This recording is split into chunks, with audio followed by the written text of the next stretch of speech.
నిజామాబాద్ జిల్లా భీమ్గల్ మున్సిపల్ ఎన్నికల ప్రచారంలో మాజీ మంత్రి ఎమ్మెల్యే వేముల ప్రశాంత్ రెడ్డి పాల్గొన్నారు. బీఆర్ఎస్ ప్రభుత్వ హయాంలో జరిగిన అభివృద్ధి పనులను కాంగ్రెస్ ప్రభుత్వం నిలిపివేసిందని ఆయన ఆరోపించారు. కాంగ్రెస్ ఇచ్చిన హామీలు ఏవీ నెరవేరలేదని విమర్శిస్తూ పట్టణ ప్రగతి కోసం బీఆర్ఎస్ అభ్యర్థులను అత్యధిక మెజార్టీతో గెలిపించాలని ప్రజలను కోరారు. బీజేపీ కూడా ఆయన బీజేపీకి కొన్ని ఓట్లు వేసి ఆయన ఓట్లు పాడు చేసుకోకుండా అన్ని కలిపి కారుకేయ్యూరు దయచేసి. అట్లయితేనే రేవంత్ రెడ్డికి భయం పుడుతుంది. మళ్ళీ ఆయనతో పిట్టిపోతే రేవంత్ రెడ్డికి భయం పుట్టది. రేవంత్ రెడ్డికి భయం పుడితేనే మనకు వచ్చేటి వస్తాయి, లేకపోతే రావు. ఇది జాగ్రత్తగా ఆలోచన చేయండి. మీ అందరికి నేను చేతులెత్తి నమస్కారం చేసి మనం చేస్తా ఉన్నా. ఇక హిందువులు ఉన్నారు, ముస్లింస్ ఉన్నారు, అన్ని రకాల వర్గాలు ఉన్నారు. అన్ని వర్గాల వారిని కేసీఆర్ కడుపులో పెట్టుకొని కాపాడండి. కులం మతం ఏం భేదం లేకుండా అన్ని ఏదైనా పెన్షన్ అందరికి ఒకే రకంగా చూసేయండి. ఎవరిని తేడాలు చేయలేదు, తేడా పెట్టలేదు. కాబట్టి దయచేసి అందరూ ఆలోచన చేయాలి అని చెప్పి మీ అందరినీ కోరుకుంటూ, తప్పకుండా రేపు జరగబోయే ఎలక్షన్లో 11వ తారీఖు నాడు కారు గుర్తు కోటేసి మరి బీఆర్ఎస్ పార్టీ అభ్యర్థి నవీన్ని గెలిపించి భీమ్గల్ మున్సిపాలిటీలో బీఆర్ఎస్ పార్టీ చైర్మన్ ఉంటే నేను ఎమ్మెల్యేగా ఇక్కడ నిలబడి పనులు చేపిస్తా అని చెప్పి మీ అందరికీ మరొకసారి పేరు పేరున మనవి చేసుకుంటూ సెలవు తీసుకుంటున్నా. జై తెలంగాణ. కారు గుర్తుకే, కారు గుర్తుకే.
ఇకపోతే ఇప్పటిదాకా నర్సయ్య చెప్పినట్టు అమ్మాయి అమెరికా నుంచి అమ్మాయి వచ్చి నేను 4 సంవత్సరాల తర్వాత వచ్చిన అప్పటి భీమ్గల్కి ఇప్పటి భీమ్గల్కు చాలా మార్పు కనిపించింది అన్న మాట మాట్లాడే. అదొక్క మాట చాలు మన ప్రభుత్వం ఏం చేసింది భీమ్గల్కు అన్న విషయం అని చెప్పి మనం చేస్తాం. చాలా మంది ఫోన్లు చేస్తూ ఉంటారు. మస్కట్ దుబాయ్ పోయి 3-4 ఏళ్ళ తర్వాత వచ్చిన వాళ్ళు ఫోన్ చేసి అన్న భీమ్గల్ ఎంత గొప్ప చేసినాం, మంచిగా చేసినాం అంటే, అట్లా భీమ్గల్ని మనసు పెట్టి ప్రేమతో ప్రతిజ్ఞ చేసుకొని 5వ వార్డులో జరుగుతున్నటువంటి ఎన్నికల ప్రచార కార్యక్రమానికి వచ్చేసినటువంటి భీమ్గల్ మాజీ సర్పంచ్ గౌరవనీయులు శోభా భూపతిరావు గారికి, అట్లనే అమెరికా నుండి వచ్చిన వాళ్ళ అమ్మాయికి, భీమ్గల్ మండల పార్టీ అధ్యక్షులు దొన్కర్ నర్సయ్య గారికి, ఈ ఎన్నికల్లో మీ అందరి ఆశీర్వాదం కోసం, మీ దీవెనల కోసం ఇవాళ మీ ముందు నిలబడ్డటువంటి బీఆర్ఎస్ పార్టీ అభ్యర్థి, కేసీఆర్ బలపరిచిన అభ్యర్థి, నేను బలపరిచిన అభ్యర్థి వదిలే లావణ్య గారికి, అట్లాగే గత 5 సంవత్సరాలుగా మీ నోట్లో నాలుకలాగా మీ ఇంటి బిడ్డగా మంచిలో చెడులో అన్నిట్లో మీతో పాటు పాలు పంచుకున్నటువంటి మాజీ కౌన్సిలర్ వదిలి నర్సయ్య గారికి, వేదిక మీద ఉన్నటువంటి కర్ణ సంఘం పెద్ద మనుషులకు, బుదిర సంఘం పెద్ద మనుషులకు, ముదిరా సంఘం పెద్ద మనుషులకు, గంగారప్ సంఘ పెద్ద మనుషులకు, నీలం సంఘ పెద్ద మనుషులకు, గౌడ సంఘం పెద్ద మనుషులకు, బేల్దార్ సంఘం పెద్ద మనుషులకు, అయ్యవార్లకు, వైష్ణవులకు, వైశ్యులకు, ముస్లిం సోదరులకు, అందరికీ, అన్ని కుల సంఘాలకు, బెస్తవారికి, అన్ని కుల సంఘాలకు, అందరికంటే ముఖ్యంగా ఇక్కడికి వచ్చినటువంటి నా ప్రతి ఒక్క అక్క, చెల్లె, తల్లి అందరికి కూడా పేరు పేరున నా హృదయపూర్వక నమస్కారాలు తెలియజేస్తా ఉన్నా. చాలా రోజుల తర్వాత మిమ్మల్ని అందరినీ కలుసుకోవడం చాలా ఆనందంగా ఉన్నది. మన ప్రభుత్వం ఉన్నప్పుడు తరచుగా కలిసేది, మనం ఏదో ఒక కార్యక్రమంలో కలుసుకునేది. కానీ ప్రభుత్వం మారిన తర్వాత పరిస్థితులు కూడా మారిపోయినాయి. మీ దయతోటి నేను ఎమ్మెల్యేగా గెలిచినా ప్రభుత్వం మారింది కాబట్టి కొద్దిగా నన్ను పట్టించుకుంటూ తక్కువనే చేసారు వీళ్ళు. సరే, అయినా పర్లేదు, సరే ఇక ఎట్లా ఉంటే అట్లా. మీరు కాదు, వేలల్లో లక్షలల్లో ఖర్చు అవుతున్నాయి కదా. ఎందుకు భీమగల్లోనే ఒక పెద్ద ఆసుపత్రి కట్టిద్దాం, పైసలు ఖర్చు కాకుండా చేద్దాం అంటే నాకు అదొక పిచ్చి అయిపోయింది. భీమగల్ అంటే ఏదైనా భీమగల్ చేయాలన్నట్టు 40 కోట్ల రూపాయలు మంజూరు చేయించిన, 40 కోట్లు మంజూరు చేయించి ఆసుపత్రి కట్టుడు మొదలుపెట్టిన. సబ్స్టేషన్ వెనకాల, ఆ వేల్పూర్ రోడ్ సబ్స్టేషన్ ఉంటుంది కదా, దాని వెనకాల అదేం గుడి, చొక్కాయ గుడి పక్కకు మొత్తం కట్టినాం. 80-90% అయిపోయింది కట్టుడు. ఈ బండలు వేసుడు ఉన్నది అంతే. ఈ ప్రభుత్వం మారింది కదా, 2 ఏళ్ళ ఎట్లున్నదో గట్టనే ఉన్నది అంతే. ఎక్కడ వేసిన గొంగలు అక్కడనే. కొద్దిగా పని చేస్తే ఆసుపత్రి మొదలైపో.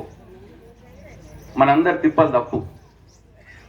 మన నిజామాబాద్, ఆర్మూరు ఇప్పుడు సంవత్సరంన్నర నుంచి, 3 నెలలు అయిపోయే పని. సంవత్సరంన్నర నుంచి ఇప్పుడు ఆసుపత్రులలో ఖర్చు పెట్టిన వాళ్ళ పైసలు మిగులు. 30 మంది డాక్టర్లు ఉన్నట్టు ఉంటారు దాంట్లో. అంత పెద్ద హాస్పిటల్ అది. 30 మంది డాక్టర్లను కూడా నేను మంజూరు చేయించిన. ఇది కట్టుడు కాక వాళ్ళు ఇప్పుడు ఆర్మూర్లో నిజామాబాద్ దవాఖానలో పనిచేస్తున్నారు. మన భీమగల్కు మంజూరైన డాక్టర్లు జీతం భీమగల్ ఆసుపత్రి పేరు మీద తీసుకున్నాడు, పనిచేసుడేమో వేరే తట. ఇల్లు కట్టక కావాలంటే మీ పిల్లలను, మీ భర్తను ఎవరినో పంపిరు చూసిరమ్మని ఉంది. ఆ ఫోటో ఉన్నది వచ్చిందా?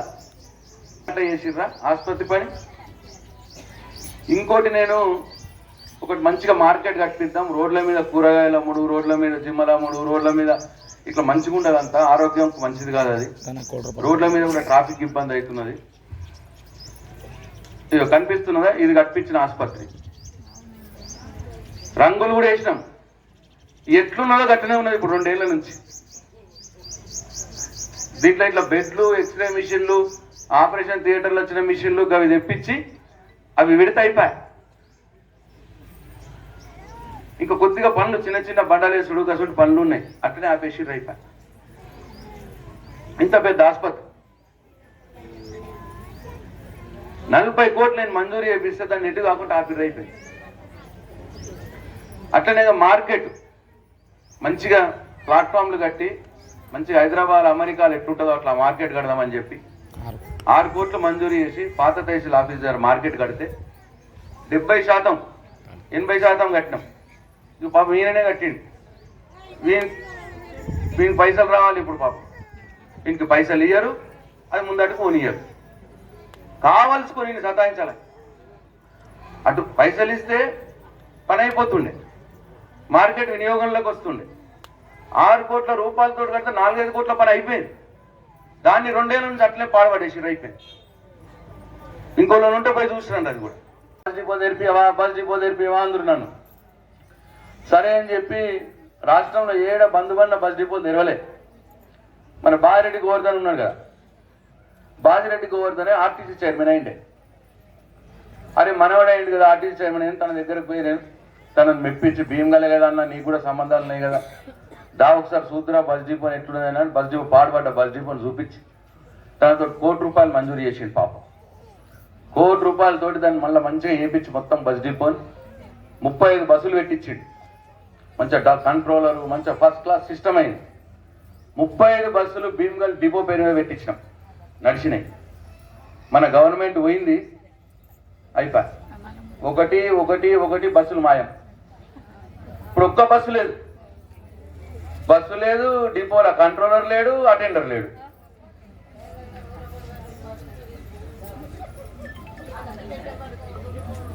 మీకు ఫ్రీ చేసిర్రు, మాకు డబ్బులు చేసిర్రు. మీకు ఫ్రీ చేసిర్రు, మాకు పెంచిర్రు. ఇంట్లోకి వెళ్ళి మాత్రం గన్నే పైసలు పోతున్నాయి. కాబట్టి మళ్ళా బస్సులు తీసేసిర్రు, సగం బస్సులు.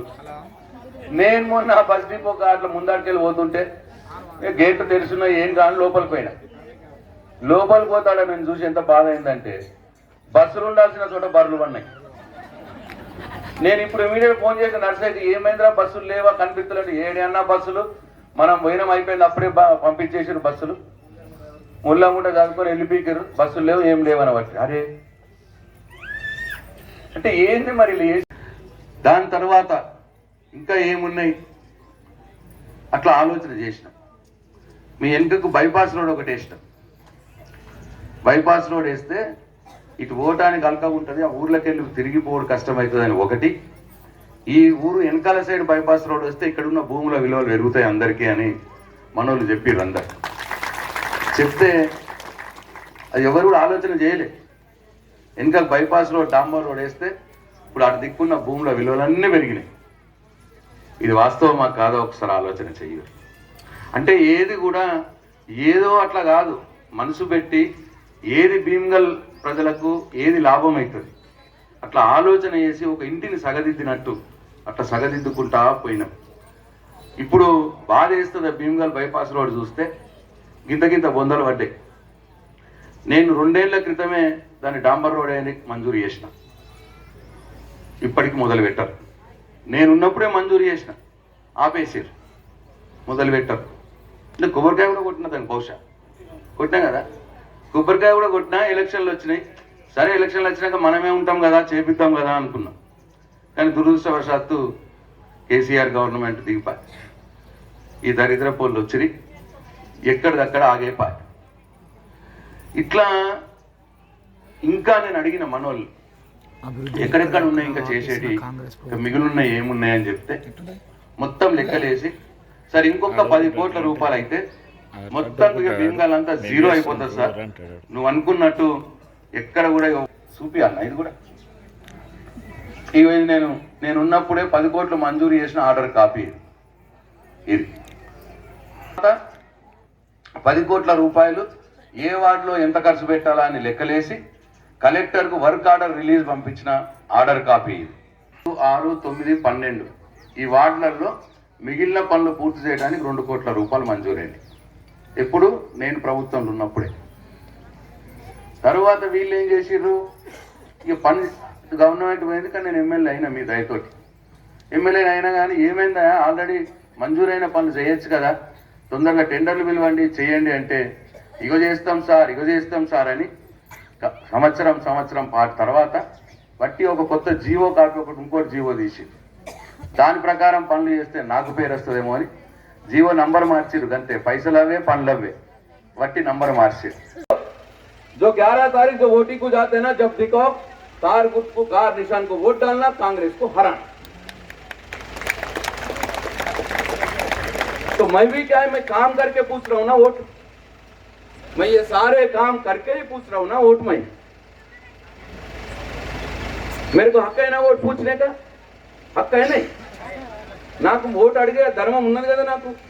నేను పని చేసిన నీళ్లు తెచ్చినోని కదా, మీకు మంచి నీళ్లు తెచ్చినోని కదా, ఓ 4 రోడ్లు 4 మోరీలు కట్టినోని కదా, నాకు ఓటు అడిగే హక్కు ఉన్నది కదా. ఇంకో విషయం చెప్తున్నా, ఇంతకుముందు సీఎంఆర్ఎఫ్ అని మీకు హాస్పిటల్లో పైసలు ఖర్చు అయితే నా దగ్గర కొద్దురు బిల్స్ తీసుకొని వస్తే నేను ముఖ్యమంత్రికి పంపించి మీకు ₹1,00,000 బిల్ అయితే ఖర్చు అయితే ఓ 40,000, 50,000, 60,000 ఇప్పిద్దును. మీ దాంట్లో కూడా కొందరికి ఇప్పించుంటా. ఇప్పుడు తీసేసిండ సీఎంఆర్ఎఫ్ లేదు, ఇప్పుడు లేదు సీఎంఆర్ఎఫ్. మీకు హాస్పిటల్ ఖర్చు అయితే మీకు పైసలు రావు. కేసీఆర్ ఉన్నప్పుడు వస్తుండే. ఇట్లా పేదవాళ్ళవి గరీబులు అన్ని తీసి పడేస్తున్నాడు. అందుకే ఒకసారి మనకి మనం తొడపాశం పెట్టాలి. వాడే ఉంటాడు ముఖ్యమంత్రి ఉండని. ఒకసారి ఇప్పుడు తొడపాశం పెడితే భయంతో మనకు చేయవలసినవి చేస్తాడు. సీఎంఆర్ఎఫ్ వస్తుంది, కేసీఆర్ కిట్ వస్తుంది, 2500 వస్తుంది, 4000 పెన్షన్ వస్తుంది. వీళ్ళు వచ్చి ఏం చెప్తారంటే మేము 3 ఏళ్ళు మేమే ఉంటాం కదా, మేమే చేస్తామంటారు. మరి ఇప్పుడు 2 ఏళ్ళు అయిపోయింది. మరి ఇప్పుడు ఎందుకు వేయలే 2 ఏళ్ళ నుంచి? అవునా కాదా? చేసేది ఉంటే 2 ఏళ్ళ నుంచే చేయాలి కదా. ఇప్పుడు మళ్ళీ ఎలక్షన్ తక్కువ పోయిందంటే అయిపోయిగా మళ్ళీ 3 ఏళ్ళ దాకా దొరకరు మనకు. కాబట్టి నేను చెప్పింది అర్థం చేసుకోండి. నేను మీ మంచిగా చెప్తున్నా, మీకోసమే. మనకు వాళ్ళు ఇచ్చిన హామీలు, వాళ్ళు ఇచ్చిన మాటలు నెరవేరాలంటే 2500 రావాలంటే, 4000 పెన్షన్ రావాలంటే, తులం బంగారం రావాలంటే, వాళ్ళు చెప్పినవి చెయ్యాలంటే ఒక్కసారి కాంగ్రెస్ పార్టీని ఇప్పుడు ఓడగొట్టి రేవంత్ రెడ్డికి భయం పెట్టండి.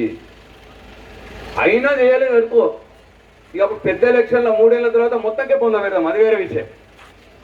ఇప్పుడైతే ఒక ఛాన్స్ ఇద్దాం. తెలిసేది మనం మళ్ళా చేతి గుర్తుగా ఓటేస్తాయని అనుకుంటాడు. మంచిగానే ఉన్నారు, అంతా పబ్లిక్ నాతోటే ఉన్నారు అనుకుంటాడు. అనుకొని ఏమి ఇయ్యడు. కాబట్టి ఈ విషయం జాగ్రత్తగా ఆలోచించాలని చెప్పి మీ అందరు నేను కోరుతా ఉన్నా. ఆగం కావద్దు దయచేసి. ఇక్కడ బీజేపీ పార్టీ ఆయన కూడా నిలబడ్డాడు, ఈ కాంగ్రెస్ పార్టీ ఆయన కూడా నేను లోకల్ అని చెప్పిండట. లోకలే ఉండొచ్చు, నేను పాపం కాదనను. ఇక భీమగల లోకల్ ఏంది, నా లోకల్ ఏంది, ఒకటే ఊరు. అయినా సరే నవీను వాళ్ళ మామిచ్చిన ఇల్లు, ఆ ప్లాట్ పిల్లర్లు కట్టిండట. ఈయన్నే ఉంటాడు స్లాబ్ వేసుకొని. మీరు ఉండకపోతే నన్ను అడుగురు. మీరు నన్ను ఇల్లు కట్టుకొని నవీన్ ఇక్కడనే ఉంటాడు. మీ దయతోటి, మీ ఆశీర్వాదంతో మీరు కౌన్సిలర్ గెలిపేది, ఈయన్నే ఇల్లు కట్టుకొని ఉంటాడు. మీ అందరికి నేను మాట ఇస్తా ఉన్నా. రావాల్సిందే, మోసుకోవాల్సిందే, కడాలతోటి మోసుకోవాల్సిందే. ఇప్పుడు కొత్తగా వచ్చిన కోడళ్ళకి తెలియకపోవచ్చు, ఆ బాధ మీ అత్తలను అడుగురి చెప్తారు. కొత్తగా వచ్చిన కోడళ్ళతోటి కేసీఆర్ నల్ల నీళ్ళు వచ్చేసినాయి. కాబట్టి అటువంటి ఇబ్బంది ఉన్న పరిస్థితుల్లో లేదు భీమగల్లో నీళ్ళ బాధ తీర్చాలి. దీనికి మార్గం ఏంది, ఓ పర్మనెంట్గా మార్గం చేయాలి అని చెప్పి కేసీఆర్ని అడిగి దాదాపు 30 కోట్ల రూపాయలు ఆ రోజుల్లో 8-9 సంవత్సరాల క్రితం 30 కోట్ల రూపాయలు అంటే ఇప్పుడు లెక్కేస్తే 100 కోట్లు అవుతాయి. అన్ని కోట్ల రూపాయలతో పోచంపాడికి వెళ్ళి నీళ్ళు తీసుకొచ్చి అరుగుల దగ్గర ఫిల్టర్ చేసి మళ్ళీ అక్కడి నుంచి పెద్ద పెద్ద పైప్ లైన్లు తీసుకొచ్చి మీ ఇంట్లో ప్రతి ఇంట్లో నల్లా పెట్టి కేసీఆర్ నీళ్ళు ఇచ్చే ప్రయత్నం చేస్తున్న సంగతి ఒక్కసారి గుర్తు చేసుకోవాలని చెప్పి మీ అందరిని నేను కోరుతాను. దాని తర్వాత భీమగల్లో ఎక్కడ చూసినా కచ్చా రోడ్లు, ఎక్కడ చూసినా మోరీలు, రోడ్డుకి అడ్డంగా మోరీలు వారుడు, బురద, దాంట్లో పందులు కుక్కలతో చాలా కష్టాలు బాధలు అనుభవించేది భీమగల్ ప్రజలు. దీనికి కూడా పర్మనెంట్గా ఏం చేయాలని చెప్పి ఆలోచన చేసి, ఈ గ్రామ పంచాయతీ ఉంటే లాభం లేదు, పైసలు రావు, దీన్ని మున్సిపాలిటీగా మార్చేద్దామని చెప్పి, మున్సిపాలిటీగా మారిస్తే పైసలు వస్తాయని చెప్పి మున్సిపాలిటీగా మార్చుకున్నాం. అంటే ఇంత తక్కువ జనాభాకు మున్సిపాలిటీ చెయ్యరు. నేను ఇక ముఖ్యమంత్రి దగ్గర కాబట్టి, కేసీఆర్ దగ్గర కాబట్టి ఆయన బతుకులాడి చేసి మున్సిపాలిటీగా చేసుకున్నాం. మున్సిపాలిటీగా చేసుకొని 25 కోట్ల రూపాయలు తీసుకొచ్చినాం. 25 కోట్ల రూపాయలతోటి ప్రతి గల్లీల రోడ్లు మోరీలు కట్టుడు షురు పెట్టినాం. అట్లా ఒక 3-3.5 ఏళ్ళు పట్టింది భీమగల్లో గల్లీలలో మోరీలు రోడ్లు. ఇక్కడ కూడా మీ 5వ వార్డులో కూడా దాదాపు అన్నీ అయినాయి. ఒక్క మోరీ ఏదో కావాలని ఇప్పుడు కర్ణమహేందర్ నాకు ఇంతకుముందు వస్తుంటే చెప్తున్నాను నాకు. సో అది కూడా అయిపోతుంది, అది కూడా శాంక్షన్లు ఉన్నాయి, నేను చెప్తా దాని గురించి. అట్లా సరే లోపల వేసుకున్నాం. మరి మెయిన్ రోడ్లు ఎట్లా, మెయిన్ రోడ్ కూడా మెయిన్ రోడ్ అయితే అంత చీకటి ఉంటున్నది అని చెప్పి మెయిన్ రోడ్ని కూడా మంచిగా నిజామాబాద్లో హైదరాబాద్లో ఎట్లనైతే ఉంటాయో మెయిన్ రోడ్లు అట్లా 4 లైన్ల 4 వరుసల రోడ్లు, మధ్యలో మళ్ళా డివైడరు, మధ్యలో లైట్లు, మంచిగా చెట్లు పెట్టి అట్లా అందంగా చెయ్యాలి, భీమ్గల్ చూడంగానే మంచిగా కనిపించాలి. అట్లా జిద్దు పట్టి దానికి కూడా మళ్ళీ 20 కోట్ల రూపాయలు తీసుకొచ్చినాం. 20 కోట్ల రూపాయలతోటి భీమ్గల్లో ఉన్న మెయిన్ రోడ్లన్నీ మంచిగా చేసినాం. మీరు ఇప్పుడు తెలంగాణ పోయినా కానీ మెయిన్ రోడ్ మీదకి ఎక్కితే పట్టపగలు ఎక్కినట్టే ఉంటుంది.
మున్సిపల్ ఎన్నికల్లో భాగంగా ప్రధానంగా నర్సయ్య చెప్పినట్టు